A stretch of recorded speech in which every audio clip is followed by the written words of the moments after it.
Alright, hey there. This video will guide you through integrating SendGrid with Clixio to streamline your email marketing strategies within your CRM. First, ensure you have administrative access on both platforms. And in SendGrid, go over to Settings and click on API Keys. And let's go ahead and create our API key.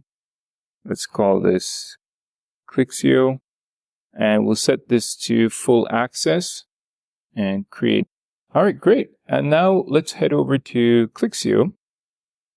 And if you have an account with them, go ahead and log into your account and navigate to integration and then select add integration.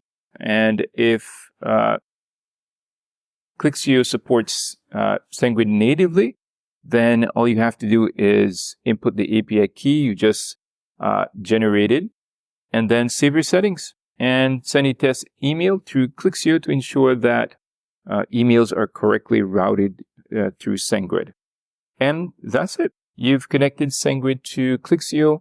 Don't forget to subscribe for more practical tips and click the link in the description to try SendGrid for free.